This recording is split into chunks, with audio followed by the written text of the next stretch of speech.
Journalist Emmanuel Schäfer says he's just read an article in Germany's biggest automotive magazine. They compared 21 cars from various manufacturers focusing on their infotainment systems. One of them leapt out at him, the Opel Insignia.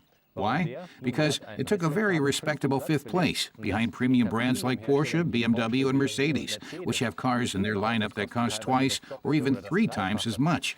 That's reason enough to take a closer look at the Opel. The Insignia is Opel's flagship model, so it's one of the first they've outfitted with the latest generation infotainment systems. A touchscreen up to 8 inches in size is the heart of the system. The premium version is the Multimedia Navi Pro, which we'll get a look at.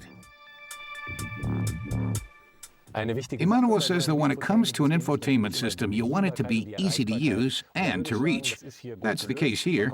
Everything's easily within reach, and you can brace your hand while you're entering something. The next issue is connectivity. There's Apple CarPlay and Android Auto, but you do need a cable.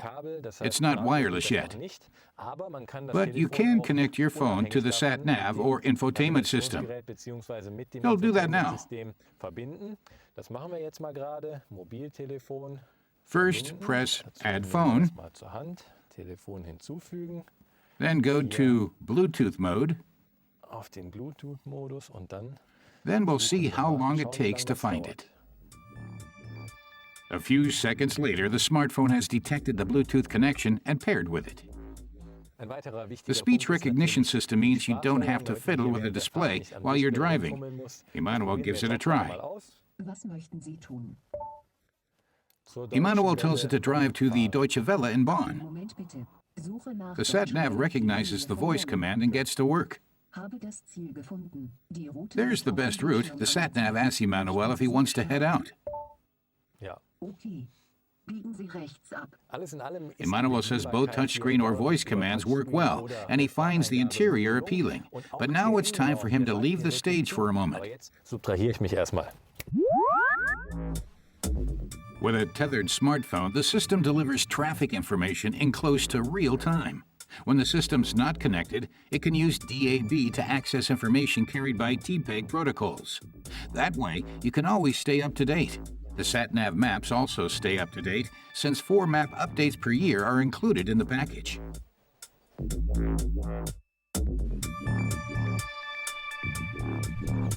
The Insignia Sports Tourer features a long, low silhouette. 18-inch alloy wheels and chrome trim extending all the way to the trunk add to the sporty look. Luggage capacity is up to 1,665 liters. Out on the road, the Insignia is agile and easy to handle on curves. At higher speeds, wind noise is more apparent, but it's still within the acceptable range. This car also has a head-up display. It's very practical. You can always see how fast you're driving, and the speed limit, as long as the car is equipped with speed limit recognition like this one. If you have a sat-nav device, you can see the next turn without taking your eyes off the road. So, it's very practical.